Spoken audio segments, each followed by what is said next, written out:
On écoutait Rosé Joséphine, Isabelle. C'était un rêve de chanter Bachung ici. Mon Dieu, c'était... je pense que c'est le plus grand péril d'interprète que j'ai vécu. Mais c'était quelque chose qui... L'œuvre de Bachung, pour moi, c'était une des plus grandes montagnes que je rêvais de gravir. Et j'y pensais depuis plusieurs années sans l'avoir vraiment prémédité, mais je dirais que c'est un des plus grands... un de mes plus grands défis d'interprète, c'est la chose sur papier qui m'apparaissait la plus difficile et une fois en studio qui a été la plus facile. Ouais, et là, on est au Théâtre Maisonneuve, Oui. les Franco de Montréal, le chanter Bachung devant le public là, québécois qui va être là tout à l'heure, qui va garnir cette salle. On est sur la scène ici, quelques minutes ou presque avant le début du concert, Isabelle. Oui.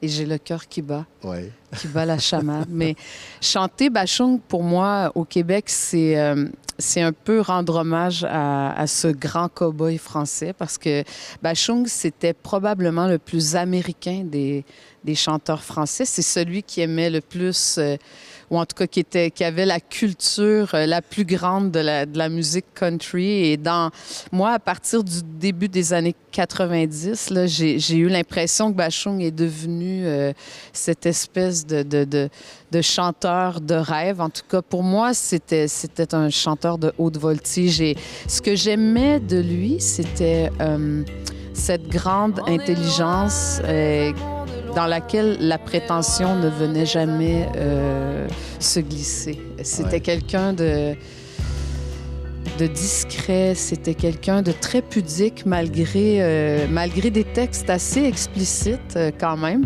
Parce que moi, je pensais jamais pouvoir interpréter Madame Rêve et je vais le faire ce soir. Donc, voilà un beau péril. Ouais, on va entendre justement Isabelle qui chante Madame Rêve comme ça, là. On l'entend, là. Madame Rêve, d'apesanteur, des heures Et c'est incroyable, Isabelle, parce que c'est se mettre dans la peau d'un homme et qui parle et qui raconte et qui imagine. C'est un langage qui est assez explicite, mais en fait, ce que Jean Fauque me racontait, c'est qu'Alain et lui ont toujours rêvé d'écrire pour les femmes. Ils ont toujours rêvé qu'une femme interprète leurs chansons. Et moi, quand je chante, c'est un moment où je ne suis ni un homme, ni une femme. Quand je chante, je me permets d'être tout à la fois. Et je permets à toutes les personnes dans la salle d'être tout à la fois. Donc, les chansons de Bachung, c'est des chansons qui vivent leur vie dans la plus belle des fantasmagories parce qu'il y a justement cette espèce il y a quelque chose qui fleurit et puis en même temps, il y a quelque chose qui reste comme en apesanteur, quelque chose qui est comme dans l'imaginaire, qui laisse l'espace à tout le monde, l'espace du rêve, en fait. Et ça, c'est très, très beau dans son œuvre. Il y a une chanson parmi tant d'autres extraordinaires, c'est La Nuit je mens. Oui. Quel texte. Magnifique texte. On l'entend, là. La nuit je mens, je prends des trains à travers la plaine.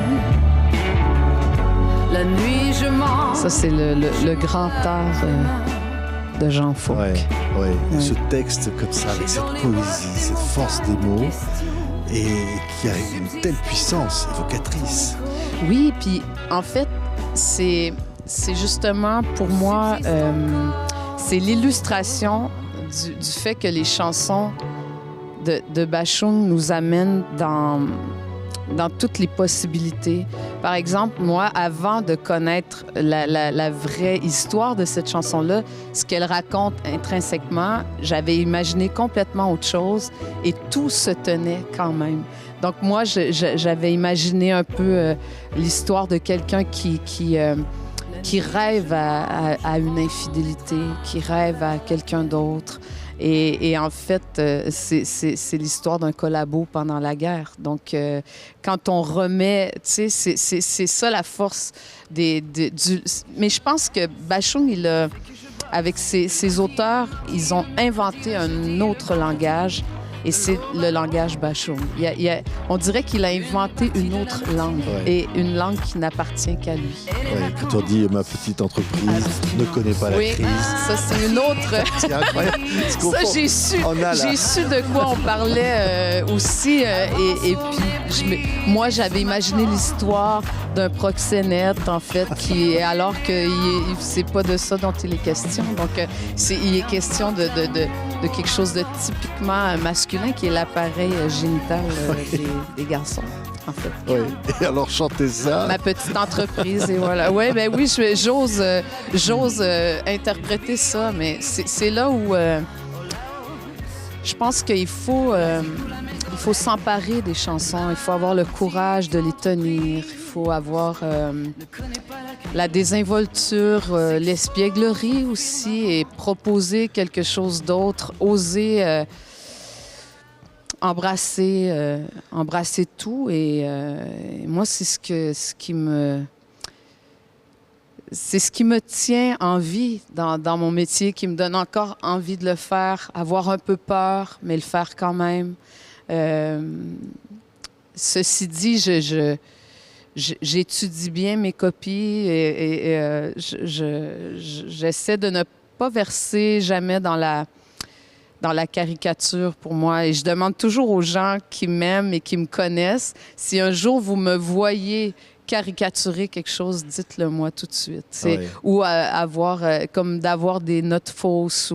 On peut aussi chanter faux dans nos intentions, et ça, c'est une chose que je ne supporterais pas de moi-même. Et dès que je fais un effet de style, je m'en rends compte, et ça m'insupporte déjà. Donc, des chansons de cette envergure-là, il faut juste se mettre au service et de l'œuvre et les exécuter le plus humblement du monde, parce que tout est là. Tout est là, on n'a pas besoin d'en rajouter, on n'a pas besoin de faire des gestes et de leur donner plus d'amplitude, parce qu'elles sont déjà pleines. Oui, et faire hennir les chevaux du plaisir. J'adore cette phrase. C'est le titre du disque. Faire hennir les chevaux du plaisir. Ouais. Oui, c'est le au fond titre se dire, du disque. faut se faire plaisir. Ben, il faut oser, comme disait. Moi, je pense que dans la mesure du possible, dans la vie, il ne faut rien se refuser. Il ne faut pas avoir de regrets de quelque chose qui aurait pu se faire, se passer, puis dire « Ah, ben, j'aurais dû ouvrir plus grande la porte et je ne l'ai pas fait. » Quand il y a une porte qui s'entrouvre et qu'on voit un monde de merveilles derrière, ben, il faut avoir l'audace de la pousser. Oui, mais quand je vois le palmarès d'Isabelle, 7 fois le Félix de l'interprète féminine de l'année, ce qui est un record avec Céline Dion.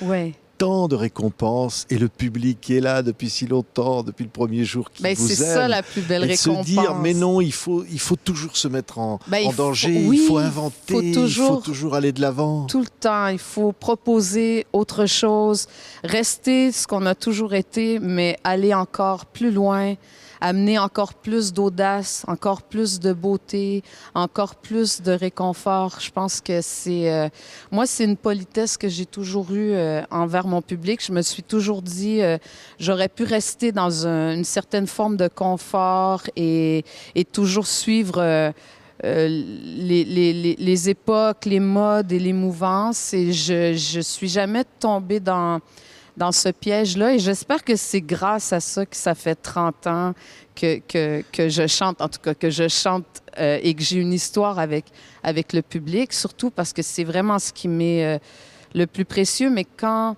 je me dis toujours, qu'est-ce que j'ai à offrir de nouveau? Qu'est-ce que j'ai à offrir de plus fort qu'avant, de mieux qu'avant, de plus...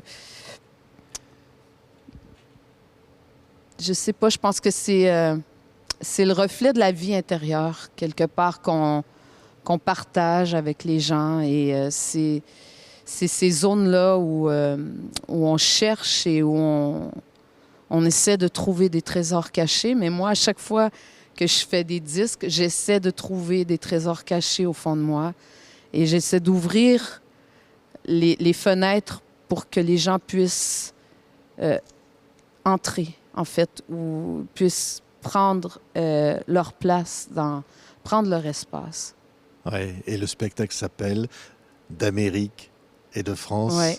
Et ça, c'est quand même aussi très fort parce qu'il y a l'amour ici, le public, il y a l'amour là-bas, du côté de la France, des Olympias, des grandes salles qui vous accueillent toujours, Isabelle, avec le même bonheur. Des deux côtés comme ça. C'est un pont entre l'Amérique et la France. Vous êtes ce pont? Bien, quelque part, je pense que c'est drôle parce que c'est dans une chanson québécoise qu'a popularisée Claude Gauthier qui avait cette phrase-là qui disait « Je suis d'Amérique et de France ». Et moi, quand je l'ai chantée, c'est comme si je m'étais... Je dis « Oh mon Dieu, c'est moi ça, c'est ma définition, c'est ce qui trace mes contours et puis en même temps c'est ce qui m'ouvre l'espace de la liberté et je pourrais faire toute ma vie, je pense, un spectacle qui s'intitule d'Amérique et de France et changer le répertoire et ce serait toujours vrai parce que j'ai puisé mes forces des deux côtés de l'Atlantique. Et ça, c'est un cadeau du ciel, je pense. Merci Isabelle. Merci le à public vous. va arriver là. Oui, bientôt. La salle est rouge. On se croirait à l'Olympia, mais non. Oui. On est au Théâtre Maisonneuve à Montréal. Ouais, le beau C'est les rouge des Franco. théâtres. Ouais. Le beau rouge des L'amour. théâtres. Ouais. Les instruments sont là, la musique va retentir. Peut-être que vous allez chanter « Je t'ai manqué Ah » oui. un titre de Bachung. Absolument. Et là, on a envie de vous dire oui, vous nous manquez, mais Oh. on est heureux de vous retrouver, Isabelle Merci. Boulay. Et cette voix qui provoque les frissons que nous aimons tant. Et vous, merci Oh, Isabelle. merci. Je t'ai manqué. Vous êtes génial. Pourquoi